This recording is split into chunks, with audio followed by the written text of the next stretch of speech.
Hi, everyone, and welcome to the Musical Innertube. I'm Don Rooney. And I'm John Timpain. You know, Don's had quite a career in radio and television, where he's been an air personality, a news anchor, even a TV weatherman. And John's been a college professor. He's written several books, and he's been an editor and features writer at the Philadelphia Inquirer newspaper. We first teamed up for a radio show in college. On one show, we introduced a soothing musical interlude. But we stumbled, and it came out Musical Innertube. And that became the name for this here podcast, where we talk with interesting people about their interesting lives. Difference makers who really make a difference. We are proud to have on our podcast today Ron Brownstein. He's been a finalist for the Pulitzer Prize a couple of times for his coverage of presidential campaigns. And these days, I hope this is still true, Ron, you're still a senior editor at The Atlantic, am I correct? Senior at The Atlantic and senior political analyst at CNN. One of the many reasons we wanted to have Ron on, first of all, he has a new book out, Rock Me on the Water, subtitled 1974, the year Los Angeles transformed movies, music, television, and politics. It's really a wonderful survey of the middle of a decade, and we'll talk about this, that Don and I know personally very well and we're involved in. I also want to run on because back in the day when I was the op-ed editor for the Philadelphia Inquirer, I used to publish Ron quite a bit. I always knew that his op-ed pieces were among the clearest and most cogently reasoned that I could find, and he was national political correspondent, I believe, and national affairs columnist for the LA Times. I was, and I appreciated the platform. Yeah, yes, it was, and I always got great mail whenever Ron's pieces. Probably because people understood them, Ron. So I want to congratulate you. Let me just start off by asking Ron, what the hell happened to us? Yeah, there we go. It's funny. From my perspective, John, you mentioned that you run my stuff over the years. I've covered politics since the early 1980s. It's like hard to imagine that, we've all been doing this long. This was my 10th presidential campaign, but I've always covered it more from the outside in than the inside out. And by that, I mean, I have never been the guy to go to kind of reconstruct what happens inside campaigns and, who said what to who and who was up and who was down. I've always been much more interested in how the strategies and agendas of the two parties kind of intersect with the changes in America itself, economically, demographically, which is a lot of what I've been writing about the last 20 years, and culturally.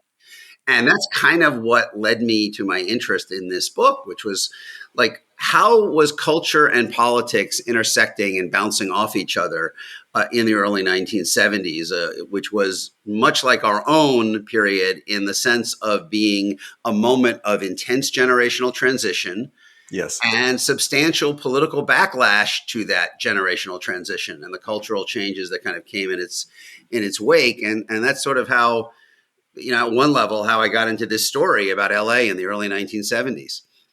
It happens on so many levels, as you show in your book, Ron. For every Jack Nicholson, there's a Steven Spielberg, right? For every sort of edgy character, there's somebody who pulls back a little and is more centrist. And for every Richard Nixon, there's a Jerry Brown figure. And I'm very interested because I remember Prop 13 and how that changed just about everything, and that was the backlash personified in a lot of ways. Yeah. In fact, you're probably familiar with the book The Revenge of the Haves. Yes, you can see it over my shoulder if we were doing this in Zoom. It's on the bookshelf by Robert Kuttner. And I think it's one of the most perfectly named books because that's really what we had. We had a tremulous moment, which you talk about, where a generation with new points of view is making music, is making movies and television, or at least influencing television. And the politics seems to be changing. And then in just a couple of years, it's very different. Yeah. So exactly. And even as the change is happening, there is pushback. I mean, there's at any given moment, there's always ebb and flow in American life. I mean, the current never, I think. I mean, I don't know if that's too strong a statement, but I actually don't think it is. The current never entirely runs solely in one direction. It's always kind of a push and pull. And the question is kind of, where does it come out? Where does the net out in the end? I mean, the story that I tell is how television, movies, and music, and to some extent politics, were all transformed by the rise of the baby boom, and how the cultural critiques of American life that emerged in the social movements in the 1960s, ideas that were really kind of like on the vanguard at that point, were kind of almost, considered insurrectionary, changing relations between men and women in the early stage of the feminist movement, more suspicion of business and government, the early environmental movement, more demands for inclusion for previously marginalized groups. All of these ideas emerged out of the social movements in the 60s, but the bridge that brought them to the mass American audience was mass pop culture. And my story is about how within a few years, all three of those giant cultural industries, music, movies, and television, incorporated these ideas. These ideas became part of kind of the language of television in the era of All in the Family and MASH and Mary Tyler Moore, and obviously of Hollywood in the really renaissance that went on from the late 60s through the early 70s in movies like both Godfathers and Carnal Knowledge and Chinatown and Shampoo and Nashville, and obviously in music as well. But I point out in the book that even as these ideas were triumphing in popular culture, Richard Nixon was winning 2 elections by mobilizing the portions of America who were the most unhappy about the way the culture was changing. I mean, his silent majority, kind of, the antecedent of the Trump coalition. And it's just a reminder that, first of all, change happens first in culture and second in politics in many ways, because culture, I think, has to be more receptive to the viewpoints of emerging generations than politics does. The electorate has always been and probably always will be older and whiter than the country overall, which is one reason why it is possible, like Trump, like Nixon, like Reagan, to mobilize a really big coalition, even a winning coalition, against the way the country is changing. What I argue in the book, though, is that while you can win elections by, opposing the way the country is changing, what you can't actually do is stop the way the country is changing. And the culture that emerged in the early 1970s didn't mean that the left was always going to win elections, but it was a better predictor of how we were going to be living our day-to-day lives in the 80s and 90s. I mean, we did not go back to the Donna Reed show after Nixon and Reagan won elections. And I think the same is true now, by the way. You couldn't do it after the Mary Tyler Moore show. You couldn't go back to that. It basically reset everything to such an extent that you had to rethink what a quote unquote woman's program was. And it was more likely to be something like Maude or Designing Women than it was to be like the Donna Reed show.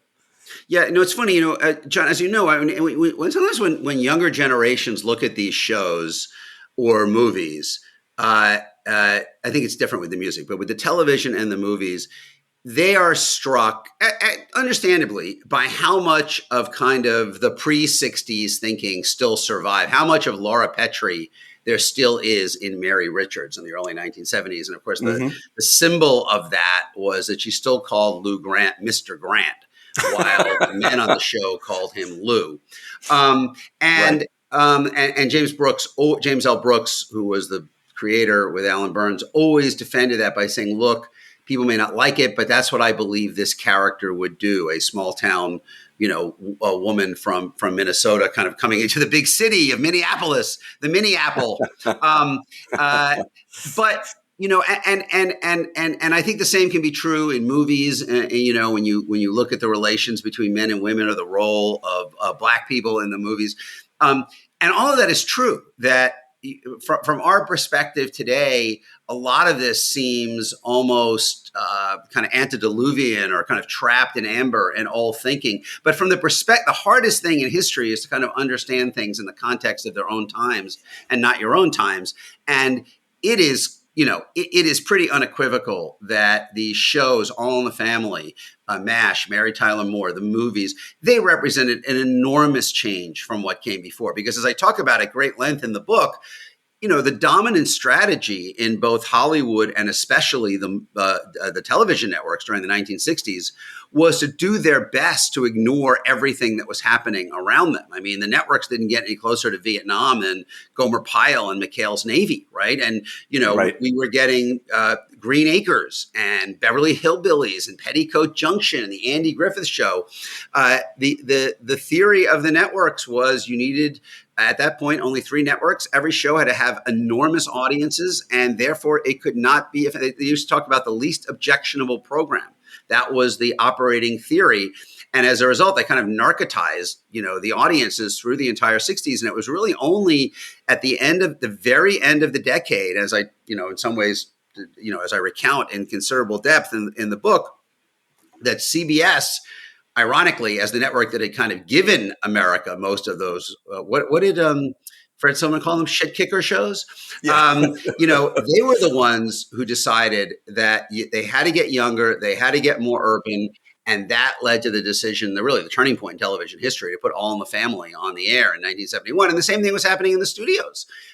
After Easy Rider in 1969, it was clear there was a tremendous financial incentive to start producing stuff that seemed more relevant to the values and experiences of the younger generation. And so, after the 60s had been Sound of Music, Mary Poppins, My Fair Lady, even The Great Escape. I love The Great Escape. I'm sure we can all remember Steve McQueen on the motorcycle. But, sure. All of these movies were looking back or looking away from what was happening. And suddenly they realized they had to connect the medium to the moment. And that is what I think led to the transformation in both television and movies. One of the things that always got me was when they decided that they needed to get the kids. And it led to stuff like Richard Nixon on Laugh-In saying, "Sock it to me."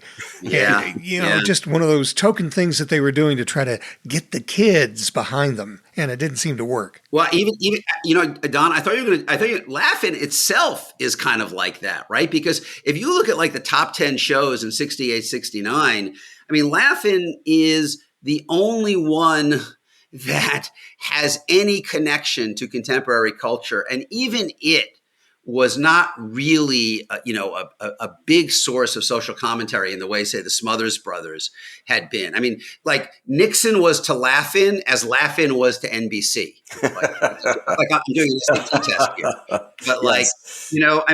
Nixon doing Sock It To Me on Laugh-In kind of played the same function in his campaign that Laugh-In existing at all played in the overall kind of offering of NBC, which, and that was where they were. And it is striking that the pressure to change came out of the business staff above all. And it came out of the business staff at CBS above all, which was the most successful network. But they, the LA Times TV writer, wrote at some point in this process, what CBS concluded was that how many farmers you had watching didn't matter unless you were trying to sell tractors, right?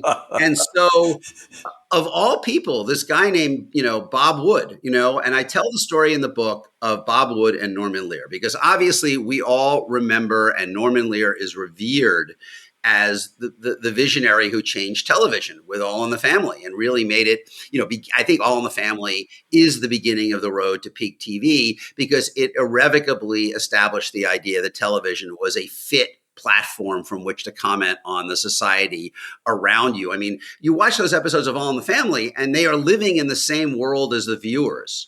Nixon, Watergate is happening. Archie and Mike are yelling at each other about Watergate. Just think about how radical that was compared to even Lucy, much less the Beverly Hillbillies, which might have been happening, at any time I don't know if anybody knew who the president was under Lucy. But so Norman is justifiably, heralded for that, although I kind of talk about what an unlikely revolutionary he was. But his partner in all of this was this guy named Bob Wood, who came up through KNXT radio and then KNX TV here in LA. He was a very conservative guy, a USC graduate, a Nixon fan, a Reagan fan. He hated the student demonstrators. He was a big football rah-rah guy, would not be caught dead reading the Port Huron statement. And yet he was the one who was ultimately convinced that they had to change what they were doing, even though they were number one. And he took the heat because Bill Paley did not like, who was the chairman of CBS, did not like All in the Family. And there were lots of other people who did not like All in the Family. But he made the call and stuck with it and put it on TV, and kind of in its wake, MASH. Think about how revolutionary MASH was, through this thinnest of veils, setting it in Korea, criticizing the Vietnam War, criticizing the army, criticizing bureaucracy while we were still fighting in the field. I mean, it's rather remarkable. And then even Mary Tyler Moore, which was gentler and whose changes were more evolutionary than revolutionary, again, changing the role of women on TV. I tell the story in the book, and listeners may know this, that when Mary Tyler Moore was first, when the show first started, CBS absolutely, adamantly refused the original idea from Burns and Brooks that she be divorced. They would not let her be divorced. At one meeting, somebody said to them, fellas, people are going to think she divorced Dick Van Dyke. Within a few years after they had spun off Rhoda, and they had married Rhoda off because they thought that would have good ratings, they realized that having Rhoda be married led them to a dead end. And you know what? They let Rhoda get divorced, and no one raised a peep. I mean, the world was just different 5 years after Mary Tyler Moore went on the air. The world was different, but the TV world was different too. I've heard from a number of guys who work in television writing that said that they got into television writing because Rob Petrie had Mary Tyler Moore as a wife, and they figured if they got in there, they would have Mary Tyler Moore as a wife too. But Mary Tyler Moore was also the wife that was sleeping in a separate bed from Rob Petrie. Yeah. And then when she got her own show, they wouldn't let her get divorced. They would not let her be divorced. It seemed like they were working really hard to de-sex her throughout her career. Although I from the perspective of 50 years later, I've always wondered why it was better that she lived with a guy. And like for listeners who don't, who might not have studied the Talmud of Mary Tyler Moore, the setup of the show is that she lived with a guy, basically supported him through medical school, and then when he finished, he dumped her, and so she left her small town in Minnesota and moved to the big town of Minneapolis, and of course, famously throws her hat up in the opening sequence. And in the first season, the very famous theme song, the lyrics were, "You might just make it after all." And by the second season, they had moved that to, as you may recall, those of us slightly old enough to remember may recall, they moved the lyrics to "You're gonna make it after all of it." Exactly. And that was kind of the evolution that they went through with her on the show. I want to think aloud a moment, since we're talking about a single woman and her impact, the impact of her portraiture. So a lot of these artists that we're talking about, they change things by not necessarily by saying things out loud, not necessarily by preaching, but by being what they were. And so the two people I have in mind right now are Linda Ronstadt and Joni Mitchell. I'm thinking of Joni because we're celebrating the 50th anniversary of Blue, which is this incredible album. But I think both of them, they did it in different ways. But first of all, the thing that they have in common that I was impressed with at the time, and I think Don was too, we used to talk about this, Don, is they insisted on artistic control. Right, that they had to fight for it. Each one had to fight for it, but in the end, they made the product that they wanted to make, and that was really different. Wasn't that a big break? Yes, but I think their experience was quite different. And Linda Ronstadt, I think, is more emblematic of what the environment was like in those years. I mean, Joni Mitchell, I interviewed over 120 people in writing this book, and no one was called a genius by other artists more than Joni Mitchell.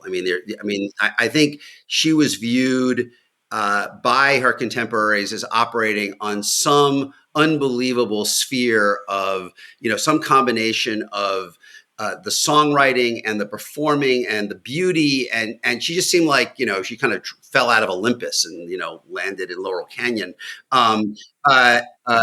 Linda Ronstadt's experience was very different, because and I think as great as it was, the documentary about her kind of obscures this. She really had a tough time. for several years. I mean, she kind of described them as kind of the years of grinding it out, and it was precisely Don because of what you were talking about, the inability initially to get artistic control. I mean, she was in the Stone Ponies, that band at the beginning, and they had that hit from the Michael Nesmith of the Monkees song, different, You and I, different drum.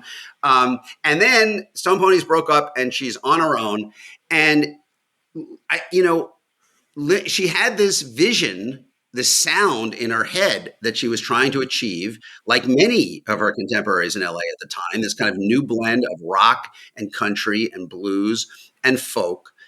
And in that era, as I write about at length in the book, in all of these industries, whether we're talking about TV, movies, or music, the decision makers were men and only men.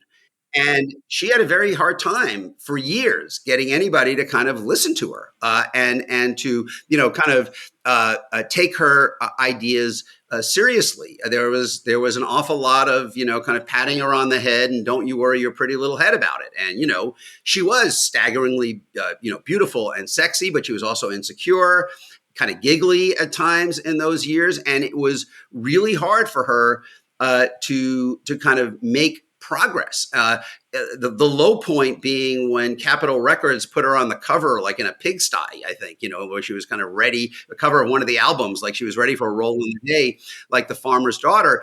And she talked to me at length and really, I thought was incredibly perceptive about the dynamics of the music scene in those years and the relationships between the people, but also very honest about the struggle she had to find really anyone, any guy who would take seriously what she was trying to achieve musically. And it wasn't until she connects with Peter Asher, who was the former Apple Music executive, still heard to this day on Sirius XM, telling stories about the Beatles. But at that point was the producer and manager of James Taylor.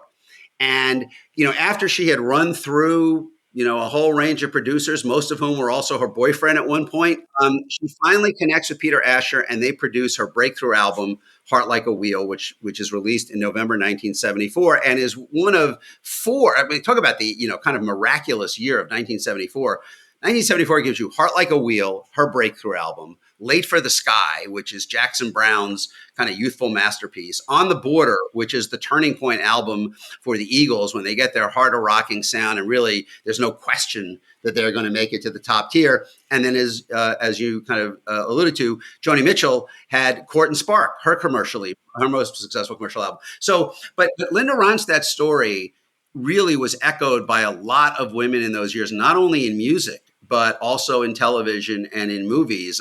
It really is the beginning of inclusion, but it is, a very narrow beachhead, and every inch these women really had a fight for. A couple of things that occurred to me while you were talking there, Ron, was number one, when I was at Loyola Marymount University, I was on the college radio station, and we sponsored concerts. And one of the concerts that we sponsored was Linda Ronstadt, and her backup band was a band that later became the Eagles. Exactly. And she came out in that concert, I remember, and just really took charge. She was really singing and really, really, really going to town. And some people who had seen her in earlier concerts said that they'd never seen her so dynamic and so upfront. She was a little shy at some of those other concerts. So that was one thing that occurred to me. The other thing was, one of the first jobs I had after I got out of college was a part-time job at a radio station called K-West, which had been a beautiful music station, and they changed to rock and roll. And their studios were on the roof of a building that was directly across the street on the Sunset Strip from the Whiskey A Go-Go. And I had to, whenever I went to work, I had to find parking on the side of a hill that was next to the building. And then you got into a little glass elevator and went all the way to the top to their studios. Oh, wow. And it was just, it was kind of freaky. A lot of the disc jockeys that worked there were guys that had worked in LA radio for a while. And I remember one of them telling me, over that hill behind us is where it's all happening.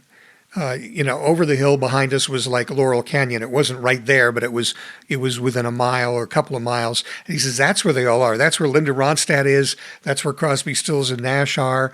That's where all of the music is going on. They're all putting it together right over our shoulder. It seemed they were all putting all that music together, and that just kind of freaked me out. I'm going to express envy because I grew up in New York. I wasn't here in those years. And as you're telling these stories, I am reminded that, I was writing this book during the Trump years, and then we were kind of finishing it during the pandemic. And like, it felt at times like a vacation to go spend time in 1974 LA. Obviously, there's a lot of work that goes into a book, but just like I remember thinking like, wouldn't it be great to just kind of go through the hot tub time machine and kind of come out in the colony in 1974 at Linda Ronstadt's on Saturday night, because like people would talk about Graham Nash said, when we went to somebody's house on Saturday night, we took our guitars, and everybody would sit around and play. And, there was On the Rocks, which was Lou Adler's club above the Roxy, right near the Whiskey, where kind of the movie stars and the music, figures would kind of hang out together. And, it did, in addition to all of the cultural import that I write about, I think what I really try to convey in this book is that this was a lot of fun. And Angelica Houston was one of, interestingly, the women, to make a gross simplification, the men, when you interview men about kind of their story, they're all like brave Ulysses. They're out kind of, conquering the high seas, and they tell you about their victories and triumphs. And by and large, the women are much more likely to kind of think about how all of these pieces fit together and not just tell you their story, but kind of the group dynamic. And that was true for Linda Ronstadt on the music side. It was true for Linda Bloodworth Thomason on the TV side, because she worked with all of those. And then Angelica Houston in the movie side. But I was growing up in New York. These were years when New York was kind of spiraling into bankruptcy. And these were the years of Ford to New York drop dead. Woody Allen may have been dripping with condescension for LA, but LA really wasn't looking to New York for validation. They kind of, people recognize I don't think people fully understood the magnitude of how this was happening horizontally across all of these industries. The music people were focused on music, TV on TV, movies on movies. And they were somewhat aware of what a dynamic period it was in the other spheres as well. Mostly they were focused on their own, but people recognized in their own lanes that something special was going on. If you talk to whether it's Irving Azoff or Rob Reiner or Brooks or Lear, they all understood that, or the people, people in the movies at that time, they all understood that this was kind of a special period. And man, I hope I convey it in the book. It really would have been a lot of fun to be there, and you guys were. So yes. I tip my hat. I want to get in on the envy, because Linda Ronstadt came straight from Don's campus to mine. I think she did. I saw her at the same tour, and she had. Well, Jackson Browne was on that tour. I don't know if by the fall they were together, but in the spring, it was Jackson Browne and Linda Ronstadt touring together. And they would alternate who was the headliner, based, I think, mostly on who sold more records in each market that they went to. And, they were not, this was at the point where Geffen, and of course, they were both Geffen artists, David Geffen artists at Asylum Records. And Geffen had manufactured the band Bob Dylan reunion, and they were flying around in a private plane in that concert tour that eventually became that great concert album. Absolutely. But for Jackson Browne and Linda Ronstadt, they had advanced the big kind of step into luxury for them was they had advanced from a station wagon that they would load themselves into a tour bus that was being loaded by others. And Jackson Browne had to send out his manager to buy some plywood to nail over some of the tops of the seats so they had someplace to lie down. This was after a few nights of sitting up in the seats and sleeping all night in the sitting up, which kind of left them a little cranky for the next day's show. But that was where they were in their career. It really wasn't until Heart Like a Wheel that she became capital letters Linda Ronstadt. Sure. So I don't expect anybody to be able to disentangle this next question, but it's something I did think about while I was reading your book, Ron. You hear people talking about, the culture, and you did touch on it when we started talking. I'm wondering if you can comment at least on the extent to which politics and popular culture influence each other. It seems as though there is some interplay here. You say it's complex, of course it is, and it's not like one side pushes the other side off the stage or anything. There's give and there's take. But do you see evidence that one side did throw its shadow over the other? In the long run, yeah. I mean, look, there are two ways to answer that question. I mean, I wrote a book 30 years ago called The Power and the Glitter, which was a history of how Hollywood had actually participated in politics. So we can talk about, the way in which movie stars or rock stars or TV stars, actually engage in campaigning for people or lending their name to causes, or, Gregory Peck, I think, doing the ad against Robert Bork in 1987. But more profound, really, is the way that politics and pop culture both respond to and reflect the big changes in the country itself. And I think that what happened in the late 60s and early 70s is very similar to what is happening now. So as I said at the beginning, I think the basic story that I tell is that as the baby boom was rising in the late 60s to become a growing share of the consumer market for all of these entertainment industries, they all felt the need to respond to that by producing program that was more relevant to the experiences and values of the baby boom. And because of that, you get this tremendous economic tailwind for an artistic renaissance first of all. But second of all, the kind of incorporation or the embedding of ideas that had seemed heretical in the 60s in the pop culture of the early 1970s. And I really do think that the early 1970s, whether it's All in the Family, Mary Tyler Moore, MASH, Maude, and all the other contemporary comedies, or all the great movies, The Godfathers, Chinatown, et cetera, or the music, the pop culture of the early 70s is when the critique of American life that emerged out of the social movements of the 1960s really became mainstream in our lives. Again, it's the hardest part in history is to kind of understand what the context was in which something happened. But, it is very clear that before the early 1970s, those ideas were not making it into The Sound of Music and The Great Escape and, Beverly Hillbillies. And so that is that moment. Now, so that's the culture side. The culture side is all of these ideas become part of our mental architecture because they become part of our pop culture, and thus they change the way we live. I mean, the role of women in society, the role of Black people in society, the way in which we trusted or didn't what we heard from government or business, that changed and did not go back after the early 1970s. Now, that doesn't mean there was a political victory behind those ideas simultaneously. And in fact, as we talked about, while all of these ideas were triumphing in popular culture, Nixon was winning 2 elections by mobilizing the voters who least liked all of the ways the country was changing. And as I say, you can win elections by promising to stop the change. What you can't actually do is stop the change. And I think the last 40 years really valid. And we have not gone back to kind of, women's places in the home, or, that you trust everything you hear from the Fortune 500, or what's good for GM is good for America. I mean, or much less trusting government after Watergate and the Pentagon Papers and so forth. So all of that, I think, shows that the culture changes faster than politics because it's more responsive to generational change. And I think we are in exactly the same place now.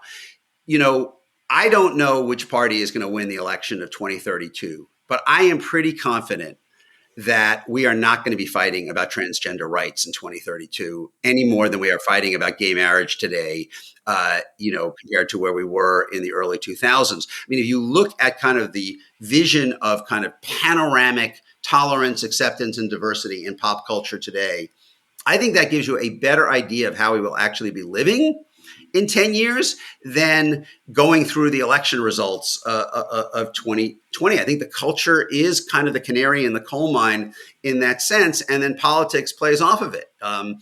Sometimes in phase, sometimes out of phase. But I think the culture, when people say politics is downstream of culture, I think they're right. I want to just kind of throw this out. We all lived through the Reagan years, and I guess the easiest way to politically put the Reagan years was his famous speech of government isn't going to solve your problems, government is the problem. And so we had a very, very inactive government for years and years and years.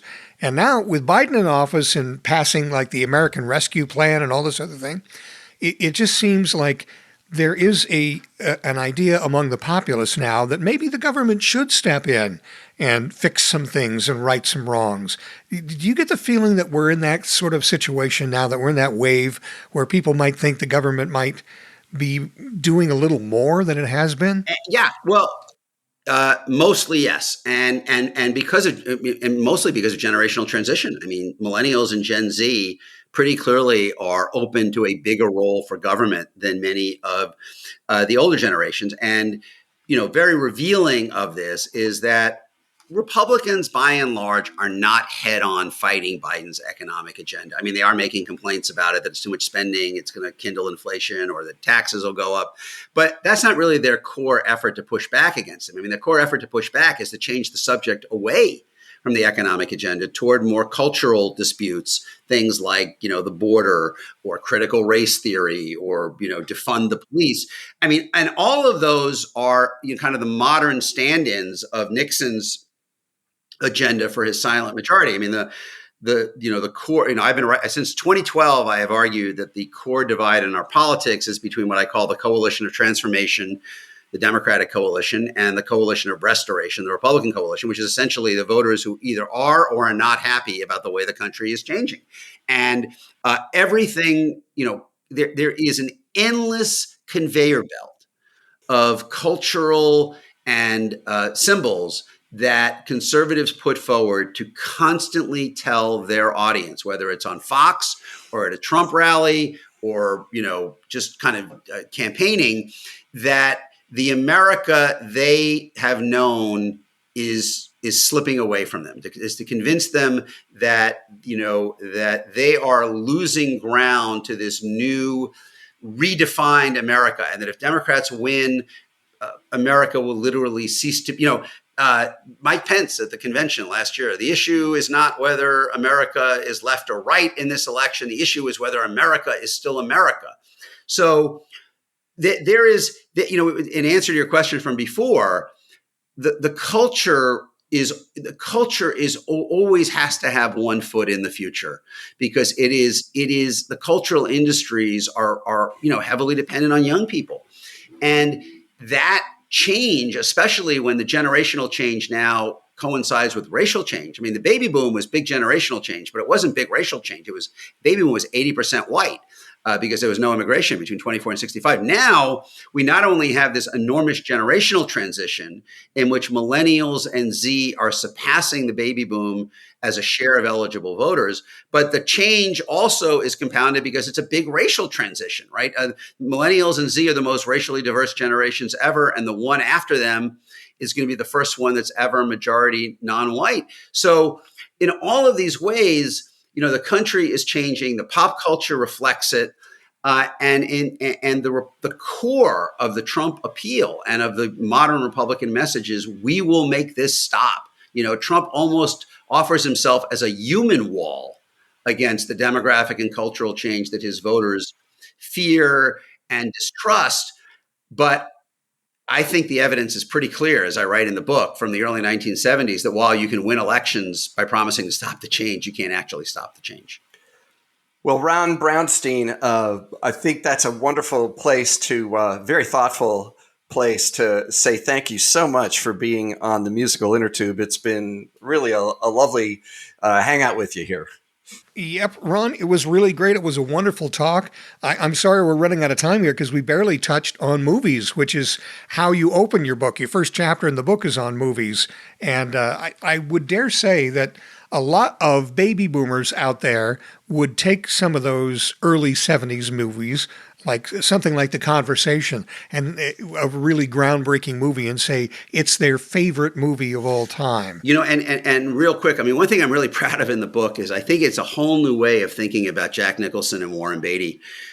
Because I even Beatty, who kind of never raises an eyebrow at everything, was kind of interested in this take, because they're total contemporaries. They were born like 3 weeks apart. But Beatty became a star 8 years before Nicholson did. And Beatty spent the 60s inside the studios, inside the gates, literally living in the penthouse, while Nicholson was scratching for, on the absolute edge in Roger Corman movies and B movies. And I kind of tell the story of Hollywood in the 60s through the contrasting experience of the two of them, which I think is actually very revealing. But you guys have been great fun to talk with. And as I say, I envy your lived experience in the LA that I write about. I was 2,200 miles away in New York, watching the city slide toward bankruptcy. So I'm glad that you got to see LA not slide into the ocean in those years. Well, thanks again. It's just been wonderful. And your book again is Rock Me on the Water, 1974, the year Los Angeles transformed movies, music, television, and politics. Thanks again. Thank you, guys. Really, really appreciate it. Thank you for listening to the Musical Innertube. Check out our website at musicalinnertube.com, where you'll find all our episodes, profiles of our guests, and lots of extras. You'll even be able to leave us a voicemail. Our email address is musicalinnertube@gmail.com. On Twitter, our handle is minnertube. Capitalize the M and I. The Innertube is available on Facebook, YouTube, Apple Podcasts, Amazon Music, Audible, Google Podcasts, Stitcher, Spotify, SoundCloud, and iHeartRadio podcasts. Like us and give us a good review on any of those platforms. And as always, thanks to virtual band Car Radio Dog for our theme music.